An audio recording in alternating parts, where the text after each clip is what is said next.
Okay, I think we'll go ahead and get started today. Good afternoon, and I'm so glad you could all join us for today's session. I'm Autumn Dixon. I'm a member of the Association of CNP's Executive Committee. A little bit about me. I'm living currently in Fort Wayne, Indiana. I work for PBS Fort Wayne. I got my CNP credential through the university track at Indiana State University in Terre Haute. Today's session is brought to you by the Association of CNPs, which supports its membership by hosting sessions like today's on topics that are on the minds of nonprofit professionals across the country. These events are always free. If you would like to support the Alliance to continue these free webinars, check the chat and you can click the link to see the ways to donate. Thank you for your support. It's my pleasure to welcome today's presenter, Colin Wiley. Colin is the social media manager for enterprise leadership at The Ohio State University. He received his Bachelor of Arts in Communications, minoring in nonprofit management from Brigham Young University in Utah. He's currently working on an MBA in the Fisher College of Business at Ohio State. If you have any questions today for him throughout the presentation, please add them to the chat and Colin will be happy to answer those. Thanks, guys. Wonderful. Well, I'm grateful to be with everyone today.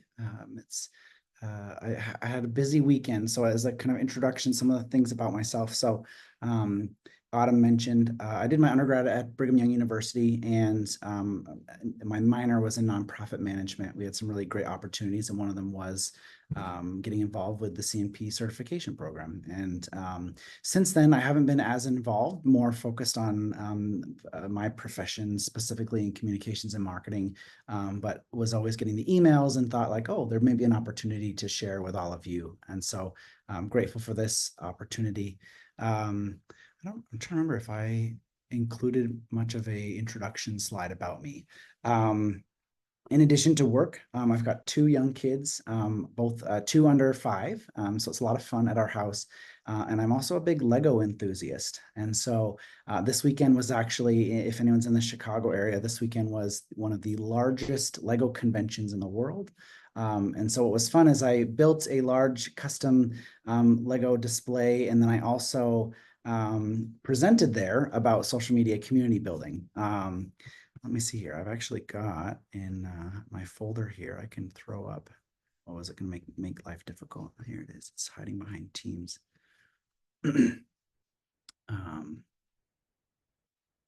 Teams is right in the way of everything. Let's see here.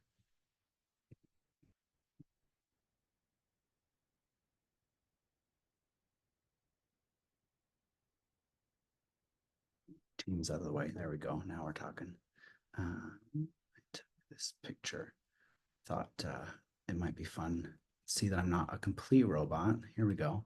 So if anyone has read the book, The Little Blue Truck to their kids, that's what I based my big Lego build off. So that was a fun little thing about me. But I'm glad to be back, even though my voice is a little bit gone from all the Lego shenanigans over the weekend. So now talking about business. This session, I'm hoping, will be helpful for you, either if you are using social media or email or web in your job or in, with the rest of your team. So we're going to go through lots of tips and resources. It may seem like I'm kind of opening the fire hose, and I'm happy to share the deck afterwards. There are a lot of resources online where you could find out more about this. I'm kind of going to share some terminology or things that might just make it a little helpful, so that then you maybe have a starting place to ask more questions. But for sure, as we go, if you have questions, I think the raise your hand function is available. So feel free to ask that. You could ask it in the chat if that's easier for you. And then as well, we'll have time at the end, most likely, for questions, so we can kind of dive into them there. So we can still see my slide deck okay, Keely and Autumn? Okay, great. Let me make sure we're going to advance perfectly. So the big why. This is really important. Accessibility is a topic that is really important. It's not always talked about because it's not as exciting. It also isn't necessarily tied to some organizations' bottom line, because there's not necessarily profit associated with being accessible. And unfortunately, while there is growing legislation, there is not really a lot of laws in place that mandate accessibility the way that it probably should be online as they do in physical spaces. But there's just opportunities for growth. So there's a few reasons why. The first one, to me, the most important one, is that being accessible is about having compassion for others. So we care about the audiences that we're reaching to as human beings, and so we put in this extra work to make sure that we can reach them. The next one is that disability will affect all of us at some point in our life. That's most likely either through old age or through life circumstances, health issues. We'll have some level of disabilities, and so considering that, it's a me problem in addition to it being someone else's struggle. Some just generic statistics about disabilities. About 15% of the world has some sort of disability. There's an estimated 1.3 billion people with vision impairment and 466 million people who are deaf or hard of hearing. Specifically in the US, I think most of this is a US population, but in case you are reaching international, there's information out there you can look up beyond that. But in the US, 1 in 4 adults have some sort of disability. And you can kind of see it's kind of spread that out there depending on the region. So another thing is with regards to the why is the marketing reach. And so considering that you want your content to be reached by as many people as possible and engaged with, you want to make sure that people with disabilities can consume that content. And then the last one I mentioned earlier is to do with legality and compliance. So they are regularly updating and clarifying the need for compliance in digital marketing communications. So these are some headlines from the last few years, and you can see from that graph, I think that's Statistica that made that graph, but the number of web accessibility lawsuits are increasing every year, and it's becoming more and more in the headlines. And so considering that, again, this I led with it's the right thing to do because of compassion, but you also should be avoiding a lawsuit. And so understanding what you can do to be more accessible is going to help your organization stay protected. One thing that I will just state now, and I'll remind you at the end, is that there are vendors that can help you with some of these things if you don't have someone on your team that is experienced with accessibility when it comes to websites, which is the most complex, I would say. There are vendors that can help you with it. I haven't worked with any of them personally, but if you were to look up like web accessibility, you could find a third-party vendor that potentially could help your organization. So again, if there's ways for you to work through it on your team, that's great. But if you are like, this is too much, I need help, there are opportunities if your budget allows. So let's continue on. Most of us, when we think of disabilities, we immediately go to certain visual cues and ramps or physical mobility related disabilities are usually the first that come to mind. But reality is that there are more than that. And so in the digital world, there are several different types of assistive technology and aids that can help you when it comes to navigating how you can help people. So first one is vision. So commonly people with vision impairments will use a screen reader, which either can be a separate device or all phones, as far as I'm aware, I know iPhones for sure, and most Android phones have accessibility features built right in. Maybe not, I'm seeing some head shaking. iPhones do. I'm not suggesting that it's good, but they have some ability. You can actually go in and like turn your phone screen reader functions on. My only warning is that you have to be able to navigate to turn it back off. And so that can be a little tricky when you turn it on and then you're like, wait a second, I can't touch my screen like I normally do. It just takes a little bit of playing. You can also look it up on like YouTube. There's lots of tutorials about how that works. And so there are ways to kind of troubleshoot and consider as we go through talking about this content. For hearing, captions are an important one. When it comes to mobility, people are using Bluetooth keyboards or assistive mouses. Mouses, I don't know. And for cognitive, breaking down content into smaller, manageable chunks is an important convention to think about. So we're going to break down each of the kind of major platforms and just talk about some overall best practices. That's really, I'm trying to give you like the the hard and dirty information, less of a academic approach. As I'm doing my MBA right now, it's a lot of like theory. Now we're focused on the hard skills. So when it comes to email, and a lot of these principles apply across the board. So you'll hear some repetitive nature to this, and that's just because of the content that we're talking about. So for images, really in your emails, focus on using images that are mainly for aesthetic purposes. And you want to make sure that any information that might be found in that image is included in the text.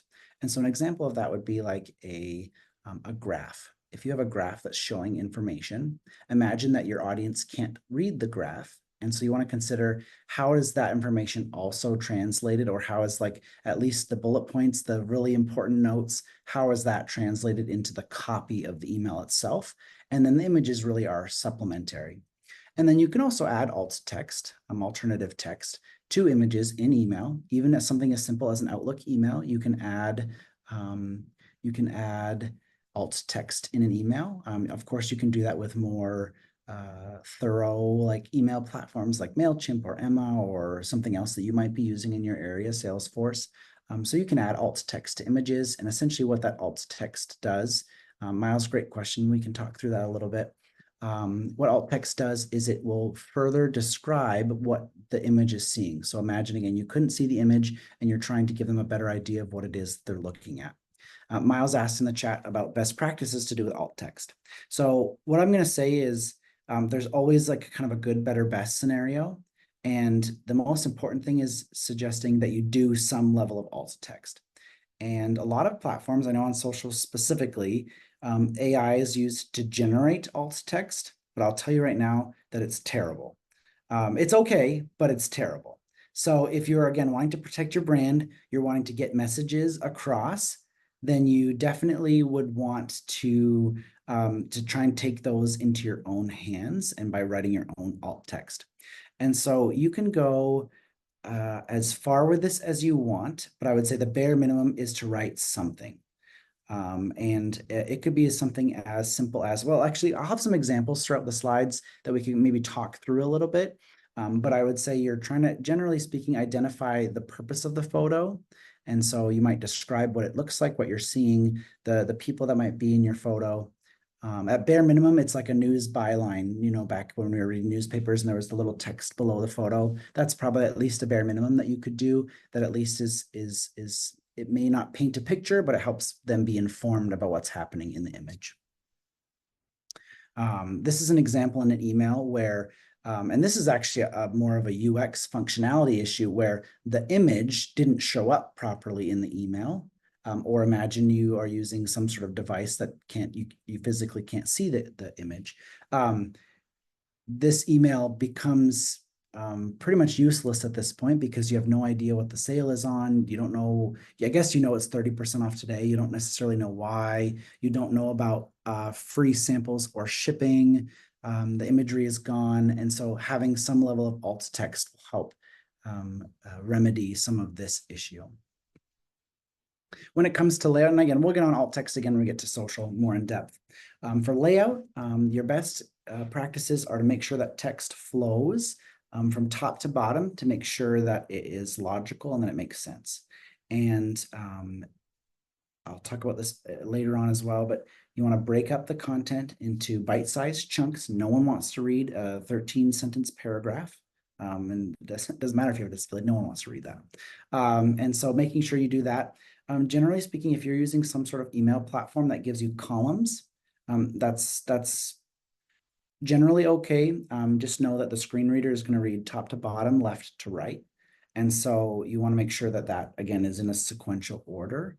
Also, a lot of times mobile will take that and put it all in one column anyways, left to right. So you just want to make sure your emails look good. If you have the ability to do a mobile preview, that's always helpful. Responsive design is kind of what I was just referring to, like your phones will adapt an email. I honestly, most of the time, I'm creating emails in a single column just because it makes my life easier. It might not be as aesthetic. You might not be able to fill as much information in like one screen, but generally speaking, people are okay with scrolling as long as the content is engaging. And I mentioned about screen readers and how they work. Here's an example of responsive email. So just like I said, it should be able to go on to lots of different devices. Most email provider platforms will be able to do that automatically, but it's helpful to look at the preview. I know one board that I'm on, we use MailChimp, and it gives you the ability to, even on the free account, you can look and see what it looks like on mobile. So that's great. Text. You want text to be large enough, so at least 12 to 14 point font or bigger. Don't use whimsical or too much scripted font. It can just be difficult to read if you have a vision impairment. Neon or light colors can be difficult to read. Color contrast is a big topic of conversation with accessibility. I am going to touch on a little bit later, but recognizing that you don't want, if you wouldn't want to look at it, someone else might not want to look at it. And if there's color blindness, you may have issues with that. You can look up whole articles of colors that you could, piece together. When you're looking at your brand colors, it might be helpful to consider and make sure that your design team has thought through, if your color is bright yellow, does it work really well with black in certain instances? Probably, but you want to make sure you understand that fully. I talked about breaking up the text and shorter sentences if possible. Let's see, friends of color complain of and simply not use MailChimp. Yep, I've heard of definitely concerns with that name, and so that's definitely something to consider as you're picking vendors. Yes, we will be sharing this. I assume we're going to send a follow-up email. I'm happy to share my slides. So I guess I'm putting that back on the NLA, but yes, I'd love to share slides. That's an example of a whimsical font. It just makes it a lot easier to read. Might look cute or fun, but it's nice when you have something that's really clear. When it comes to links, and I'll share the example so that this kind of embeds in your head, no pun intended, but you want to embed hyperlinks directly in the text versus pasting like a full length in an email. And avoid just using click here call to actions. So I'll give you the example here. So there's the good, bad, and the ugly. So the ugly is that long URL. If it's unclickable too, that's even worse. But saying click here for details is not descriptive if the screen reader is kind of just going through it and you don't know what you're clicking on. And so the best practice is always to embed your link in something that has a little more information. Even if it was simply, click here to visit our website, and you embedded it in visit our website, and then at least they know where they're going. All right, and we're going to transition to social media. Again, some of the similar best practices. So if you are, especially if you're using Androids, I think iPhones, if you do some work on them, you can do this, but sometimes people will like download a special keyboard and it will allow you to do like cute fonts. If you ever see those fonts in social media, they're not accessible at all. And so you just want to use the native regular text fonts that when you open up your Facebook and you start typing, that's what you want to use. Don't try and download a special keyboard so that you can make something extra bold and stand out. You just want to use the standard fonts. Essentially what happens with those is that there is like HTML code embedded into each of those letters. And so instead of it just being the letter H, it will be some long string of code. And when it tries to read it out, it's nauseating. So just use the fonts that are definitely in platform. Breaking up chunks of text if possible. All the platforms have made it a lot easier. I remember back in the day, Instagram didn't allow you to like put in like a hard enter, and it was the worst, and people would try and break it up with little dots or something like that. Now you can do as much spacing as you need to in all of your social platforms. So breaking up chunks of text is good. And again, related to emails and alt text, include the essential information. So if you are promoting an event and your graphic is about the event, make sure that all of the event details are also in the copy of the post itself. And also in the alt text, but in the copy is a good place for it.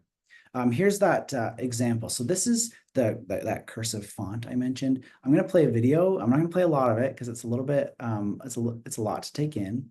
But this is what a screen reader would sound like as it tries to read that cursive font.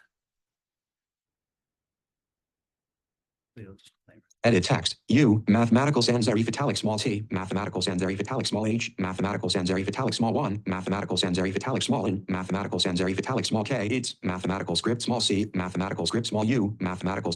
All right, so we won't spend too much time on that, but you get the point. The same thing applies to emojis, which we'll talk about, a little less complicated, but don't use the script text, just use what comes standard with the platforms. Alt text, we talked about this, so trying to be more accurate. All of the major platforms support alt text use. Let's see, the chat didn't automatically scroll. I don't know what screen reader that was. That was a video that someone else made, and it was on Twitter or X. The link will be in the presentation. I can also, I'll do it real quick. Let me grab the link and I'll put it in the chat in case you want to show it off to your friends later on. Oops, let's see here. Make sure I give you the link. Do it now before I forget and you're all excited about it. Go back to my slide deck, and in the chat is where I'll put that link. So you can show it off to your friends later on and let's say, this is why we shouldn't use that cursive text. The question was brought up in the chat. When breaking up chunks of text, is there a standard amount of lines before hard enter that should be made? I wouldn't say that there is any specific standard. Part of that comes down to whoever's writing the copy and, your creative abilities.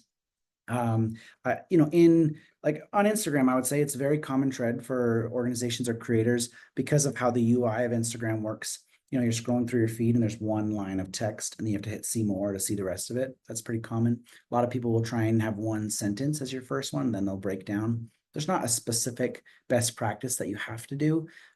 It's whatever I would say looks good. But again, breaking up those large chunks. If you are looking at a paragraph on Instagram that is like, 10 lines long, you're less likely to read it. It'll also just be harder to consume for someone that has any cognitive disabilities. I will also say that even though alt text is, that's a good question. Alt text is supported by the major platforms, and generally speaking, most scheduling tools, third-party vendor tools, use alt text. The only limitation is, so we use Sprout Social at our institution. Where we run into issues is if the platform hasn't created the API. They haven't opened the API, so it's not, the programming isn't available for them to use it. So for example, Sprout, or no, not anyone, no companies have the ability to do alt text through Instagram on a third-party scheduler. And so what we have to end up doing is going into our Instagram posts after they've been scheduled and posted and adding the alt text or editing the alt text. It's an extra step, but that's not the vendor's fault. It's Meta's fault, and I'm happy to call Meta out on it. And I wish that, honestly, all accessibility APIs were legally mandated to be shared, but that's not a thing yet. So we ask our vendor regularly, hey, can you remind Meta that this isn't a thing yet? And so hopefully that will come soon, but most platforms, their API allows you to use alt text. X does, Facebook does, which again is funny. Other ones do as well. Being descriptive is helpful. We'll talk through some of these ideas. You don't need to start by saying image of or graphic of, because the screen reader will automatically tee that up. And so you can just start describing. Here's a few examples of a post. This was a post from the mayor of Atlanta. Great statement about this individual. I think that passed away. The message can't be read because there was no alt text added to this. And so you got the first little bit, which was great, but then you missed, to me, the tribute to that individual. And so character-wise, I think they probably could have just copy-pasted that entire message as alt text and it would have worked okay. You could also do a summary if you can't fit it all based on the number of characters. This is more of a funny one, but again, it's like the Colorado Parks and Wildlife. How do we look when we roll out of bed at 5 a.m.? I don't know because I can't see the image. And so you want to make sure that there's alt text to help them understand. So a good example of a descriptive alt text, and again, this could always be improved. I'm kind of on the fly right now, but white fluffy bird standing in the river and looks like it could be have just rolled out of bed. Something like that, where it gives the person that can't see the image a bit of an idea of what that looks like. And you could go on to say that the bird has a black beak and that it has yellow around its eyes and that there's rocks on the side. Again, you could go very elaborate, but the bare minimum is that you're adding something to help the person understand what's happening.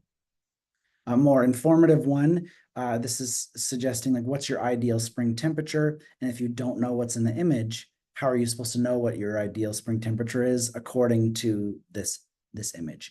Perhaps people could have still engaged with this without having the image, but again, you want to maybe give some descriptors. So like map of the United States, eastern half of the United States appears to be hot over the weekend, or over 70 degrees over the weekend. Something to give a little more context. This is just a screenshot of Facebook. And generally speaking, on all the platforms, when you're wanting to add alt text, it'll be right there with the image, or it'll be in the advanced settings. That's how it is, at least for Meta products. So you'd be posting something, you hit advanced settings, and then there's the alt text options. So this is just a kind of a brief idea. Hashtags. So you want to limit the number of hashtags used in a post, or you try and include them at the end, or if you're doing hashtags for reach, maybe in a comment on the post. But essentially, if you're, have a campaign, it's middle of the sentence, that's okay. But if you do a lot of hashtags at the end, it can just be harder to understand with a hashtag because there's no spaces. It can just be harder for people to understand. So this is a great example. When Margaret Thatcher, who is, I believe, an English author, passed away, there was a hashtag going around that said, "Now Thatcher is dead." But without, and we'll explain what camel case is, without it being formatted properly, it looked like Cher had died, and a lot of people were concerned. And so camel case is using the first letter of every word is capitalized, and it makes it a lot easier to understand. Oh, sorry, yeah, Prime Minister, not an author. Maybe they wrote a book, I don't know. I knew it was someone important in England, but yeah, so camel case is a really easy thing to do. So you just go through, first letter of every word is capitalized. Great.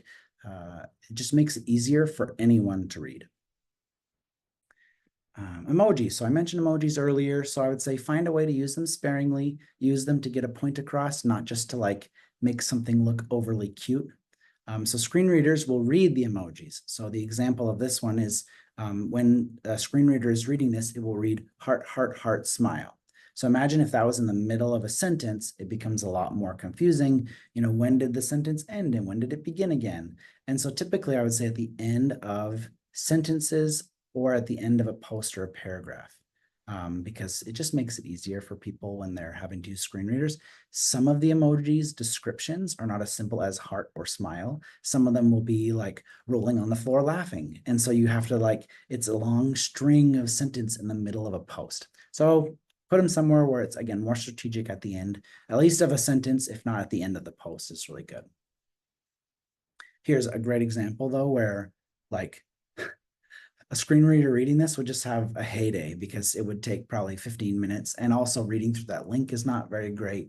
Links in some regards is somewhat unavoidable. But again, this emoji, I don't even know the names of half of these, but it would read for a long time.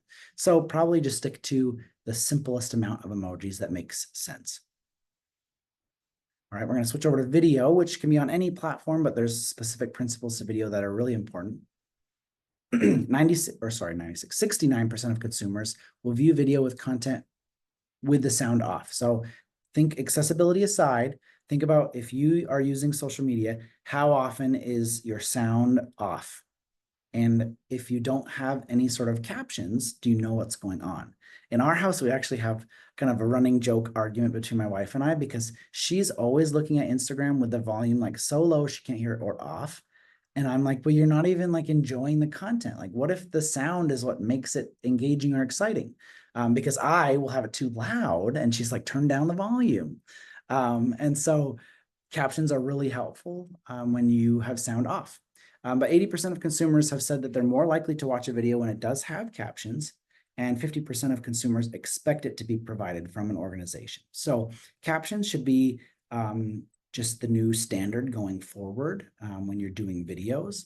And there are some, opportunities where it may require less work. There's two types of captions: closed captions, which would be something that the platform adds after the fact. So like, for example, when you were to watch TV or a movie, closed captions are added because you can turn them on or off, versus open caption is something that is burned in, or it's like embedded right into the video itself. And so like if you see text on screen for a show like, Star Wars, that's all burned in. And so you can't turn that off. But same thing with captions. So you could use a system to add closed captions afterwards, or you can edit the video with captions right on the video, so there's no option to turn them off. That I haven't found any statistics if one is preferred more than the other, but for sure you want some level of captions. Social platforms, I think all of them now do have auto captioning features, but again, you're leaving yourself at the whim of an AI or something to create your captions. And there'll be a screenshot here where it messed up a lot. So you can edit them, you can edit your captions, but again, I prefer to just burn my captions right in because it just makes life a little easier. Descriptive audio would be, and I don't know if this is the same umbrella as descriptive video, but essentially it's going to not to an extreme, but it's going a step further, where it is describing what is happening if you couldn't see what was happening in a video. So there's a great example. I should actually include this example. I saw where it was like the scene from Frozen where Frozen 2, where Olaf is like telling the story. And anyways, there's a person suggesting like, a snowman walks across the snowy landscape. Reindeer goes there, and that's playing while the video is happening. So you can audibly kind of have an idea visually what's happening. You definitely can do that. It's a more time-intensive thing, and I would say it's not as common, but it's definitely an opportunity if that's something that you feel like your audience would resonate with them. But again, back to bare minimum. I don't know, Neil, if you're able to go on unmute and describe what descriptive video is, or if that is similar with descriptive audio. Descriptive video is what you described, because Okay. what it is, it's just telling you whatever is happening on the screen, Right. so that if you can't see the screen, you have some clue Perfect. of what the action is. The challenge is to not have the descriptive video step on anything being said. Yep. As a part of what's going on. Yeah. And to be honest, it's going to be used less in social media, and a part of that's because there's not as much space on a tiny screen platform. It's used more, I would say, in like long form YouTube, or again, if you have the resources. I don't have any data on the reception of that from various communities, but it's just a feature out there that you could explore if you felt like you needed to. And then transcripts. If you are having a meeting or something like that, being able to have a transcript that you could share, that can be always helpful for people, because sometimes people just like to read more than they like to listen, or can or can't. Here's an example of YouTube's auto captions. So what she was supposed to be saying is, now it looks like the cobbler that's been cooked, these banana cakes won't be good until you put on your apron, but it says like some gibberish in the auto captions. And so a hot tip, if you do post on YouTube, and you might post on other platforms, you can send a video to you can upload a video to YouTube. It will generate auto captions. You can edit those auto captions, and then you can download the SRT file, which is like the caption file from YouTube. And then you could use that if you're uploading to Facebook.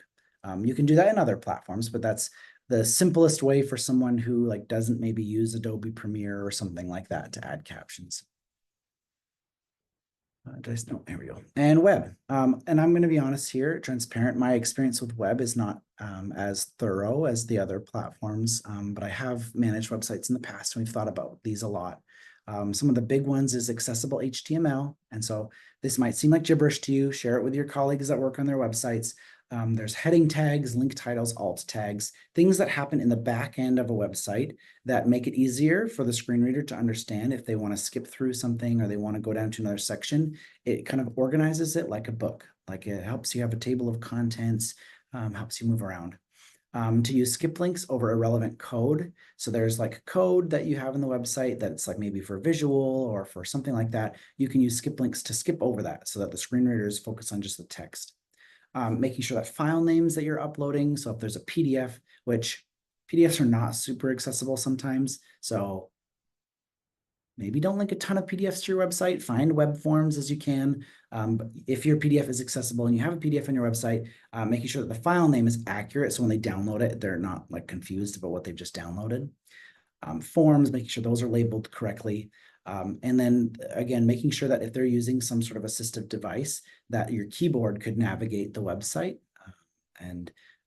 If you're using a vendor to work through some of these things, they'll help you navigate through a lot of these types of functionality. Design, I mentioned we talked about a little bit. So you want color contrast between the text and the background. And so I tried with this slide deck to have a decent amount of contrast. That's why I added the white behind the text, because black on that teal would have been harder to read. Someone also asked about if my square PowerPoint slide was something to do with accessibility. The answer is no. And I'm hoping that it's still an accessible presentation. I just like to change it up sometimes. And I was like, I don't want a slide deck that is a rectangle today. So I changed it up a little bit. Google Docs and Word could be, as long as you're setting it up. And so what I would suggest, if you're trying to make sure that your documents are accessible, I would YouTube or Google and say, how do I make my PDFs, how do I make my Word docs more accessible? It's not that PDFs aren't accessible, it's that it requires you to make sure that you go in and edit them and make sure that they are accessible. There are features in the platforms. So I would suggest, I mean, maybe that's not accurate, but from what I understand, if you are using a PDF, there are accessibility edits that you can make. But I would say if you are, for example, trying to use a form, then probably use a secure web form. And so you'll have to work through what that looks like with your organization. But there's definitely a lot of information that we can't talk through right now out there about making sure that documentation is accessible. Avoiding certain color combinations is really helpful. Not relying solely on color to convey meaning, and I'll have an example of what that is. And then making sure that your fonts are a large enough size and weight. So here's a great example where really you're relying on the color alone. There's no like percentages, there's no real like, the numbers are off to the side. And so you're really trying to work through what that looks like. This isn't really a great accessible visual. And then when it comes to inclusivity, this is a really important topic that has to do with the actual content that you're presenting, less about the maybe format, for lack of better words. So always considering the use of inclusive language, and that can relate to ability, language, gender, age, sexual orientation, identities, anything like that. So considering making sure that those things are being inclusive. And did I say it on the next slide? An example of that might be if you are encouraging people to register or to go buy something, maybe you wouldn't say, run on down to the shop to buy this new candle, because perhaps not all people can run. And so thinking about ways that you could rephrase that. So maybe head on down or come on down. That's just something to think about. When you're creating your content, making sure that there's representation in your photos and videos of all abilities, and that obviously also includes different groups, races, things like that. So you want to have representation of people. And then another area is if you are sharing something that might be triggering, the content might be a little bit triggering to someone. So for example, if you are sharing the story about someone who's dealt with abuse in their life, you might have at the beginning of a post or an email a little warning, a little trigger warning to suggest, hey, like this content might be heavy for someone who has experience with X. And so just consider what those trigger warnings might look like. Kitty asked if there's an example of color combinations. That's a great question. I'm trying to think off the fly. If you have a black screen and you're putting red text on it, that's a big no-no. I know if you are supporting the Association of Vampires, you definitely would want to go in that direction. But I would suggest not having black on red. Honestly, having black in general can be a little jarring. And so it's funny that like night mode is now such a popular thing because generally speaking, it's easier on our eyes to go in other directions. But can one use a magnifier feature on a PDF? So the reason that PDFs might not be accessible is not about the size, but it's about navigating the document itself. And so again, if you're using some sort of device to help go through it, or if there's a screen reader, then it might not be able to read in the right order. Because think about, a form at a doctor's office. If you were trying to fill that out, a digital version of it, there's just information everywhere. There's no like really obvious order. And so it's really hard. So as far as my understanding is, when you can go in and like you could set like go to this number 1, go to this number 2, go to this number 3, and you can like create a path so that a device could walk through a PDF, it just becomes kind of complicated. So again, it's considering, is there a better option than having a download? Or is there a way where they could supply their information, you reach out to them, and then you get their information and you upload it yourself? Perhaps that could be instead of a form, obviously depending on the numbers. But other tips, here's the example of what it looks like. Do you remember this I don't have the proper way to say ASCII art. Look how cute this is. Not accessible. Don't use these ever. As cute as they might be. If there's a trend that uses these, don't hop on that trend. It's fine. I think it's always helpful to read your content out loud to make sure that it's clear and concise. You can always test the screen reader function on your phone, but just recognize, like I said before, that once you turn it on, you have to be able to use the functionality to turn it off. And so I won't show you because I'll show how bad I am at it, but essentially on your iPhone, how it would work. Just imagine again, like your eyes are closed or something like that. How do you navigate your phone? And so a lot of it is like tapping on one side or the other of your phone. And it's like tapping through as it goes down or through the apps. So it can be a little complicated to turn it off if it's your first time using it. And then I already mentioned about PDFs and documents being accessible. So I think I'm wrapping up here. This is the call to action for you all today. I've shared a lot of information. Happy to answer more questions and we can talk through it. We still have about 15 minutes or so. Do an audit of your digital channels and consider opportunities. And I am going to just say right now, you probably can't just like tackle this all in one go. And you can't go from being, after this session, you are going to be 100% accessible 100% of the time if you weren't doing that before. It takes a little bit of work and it takes people power. It takes effort to make this happen. But in the end, it's going to benefit your community, your audiences as a whole. So revisit best practices like we've talked about today. There's lots of information online. There are Facebook groups you could be a part of. There are websites. If you're looking at conversations online, some of these are some of the hashtags that you might follow on social to see what conversations are happening. We just about a month ago had the Global Accessibility Awareness Day. That's GAD is an actual organization. They have a full website, lots of information on there. There's lots of information out there. It's just that a lot of times it requires you to like seek it versus it coming to you. Whereas like, if you're on social media and it's the influencers and they're like, let me tell you the top 3 hooks to get 1 million views today. Like they're not talking about accessibility because it's not like flashy and exciting, though they should be because it's a really important topic. So my encouragement, my call to action to all of you today is to consider, how do we take a step forward? And so how do we, add alt text to the images on our emails first? Let's start with that. Let's make sure that we're, doing this or that. Kind of figure out what your balance is and kind of scale it up. Some organizations, large organizations, have full-time accessibility staff. I don't know how many nonprofits that's in that bubble, but I worked in nonprofits. I work in higher ed. I understand that budgets are limiting at times. If it's in your budget to work with a vendor, they might help you working in the right direction, or potentially like, we just did, Ohio State just relaunched all of our websites earlier this year, and accessibility was a huge reasoning behind that. And we completely redesigned our websites, but also we're very intentional on the back end to try and make sure that the site is accessible. Is there room for improvement? I'm sure. I'm sure that there's opportunities.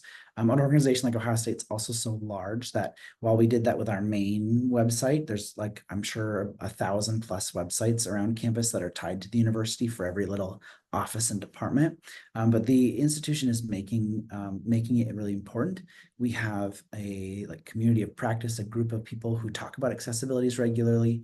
We have an accessibility training that we offer people where we'll talk about some of these topics and sometimes specific to the platform. So if you've got lots of people in your organization that are like doing marketing communications tools, you might be able to offer trainings or to have conversations regularly. So this is something you don't want to leave on the back burner. As far as I know, this is recorded. Yes, it is. I see it recording, and it will be shared to people who have registered. I think there was a large number of people who registered who probably couldn't make it in person, but we've got, oh, this is actually a great quote. I want to read this before we kind of wrap things up. Digital inclusion. This is a disability rights lawyer and author named Lainey Feingold, who said, disability inclusion is about including disabled people in the digital world, and it's vital for participation, diversity, civil rights. Funneling it into a question of, is it legal compliance, really gets away from that. So the reason we're doing this is not just about being legal and being compliant, but it's about doing it because it's the right thing. So here's my contact information. You're welcome to reach out to me if you ever need to. I want to just leave the floor for questions. So if you have questions, throw them in the chat right now. Or if you want to raise your hand and you want to speak, that's fine as well. We can take as much of this 10 minutes as you need, or you can all go eat lunch because I'm probably preventing that from happening right now. So great. I'm glad this is helpful, Bob. One Facebook group or Facebook page or website that is really helpful if you're really into social is called Accessible Social.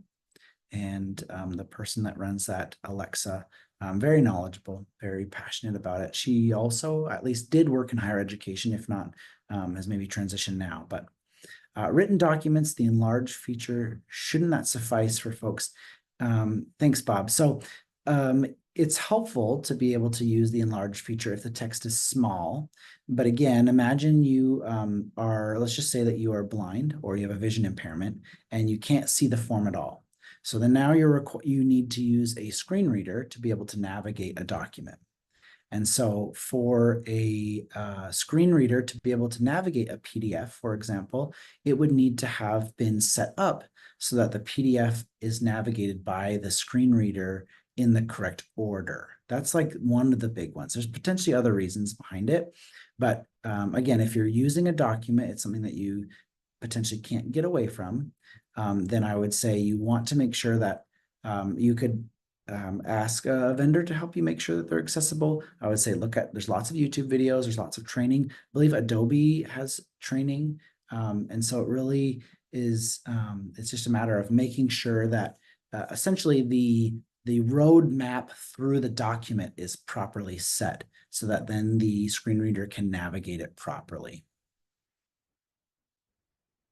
Size is important for sure. If the text is too small, then it won't be read by most people.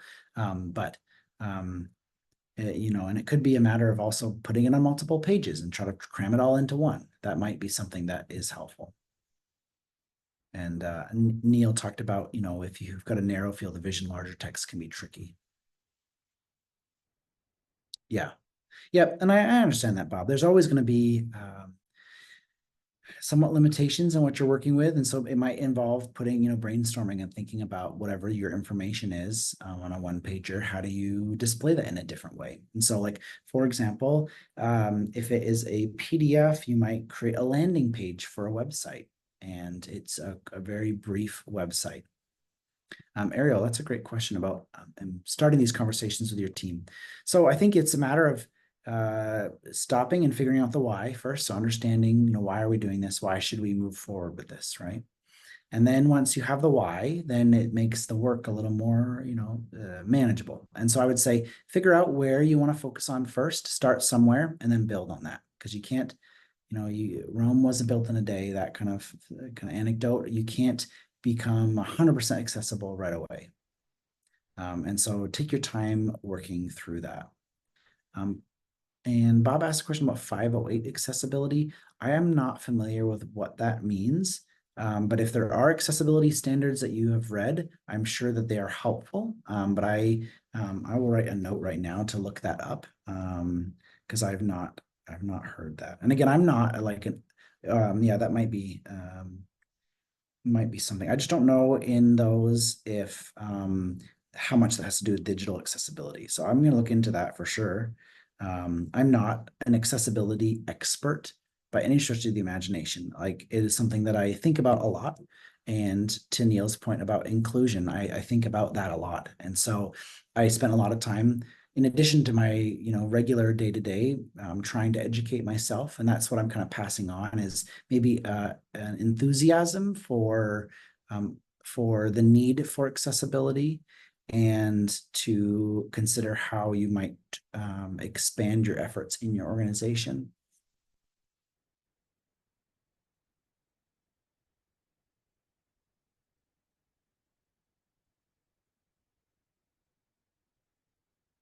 Sometimes it auto scrolls, sometimes it doesn't. Any other last questions here?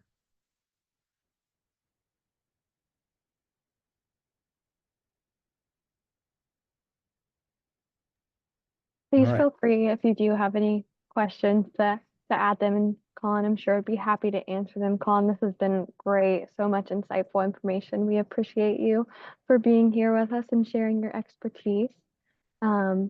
A few reminders for the Association of CNPs. We host events like these throughout the year. Our next one will be on August 21st at 11 a.m. Central Time, and it is about leading and managing multi-generational teams. And there will be a link in the chat to register for that one. And again, you can donate and help us continue these free sessions by clicking the link in the chat. And as we mentioned above, this recording will be available. We will send that to all the attendees. And if you have any ideas about future sessions, different things that you'd like to hear about, please send those ideas our way too. We'd love to hear them. Thanks, everyone. Happy to if you want to reach out to me on LinkedIn or something like that, happy to. Thanks, Colin. Thank you, everyone.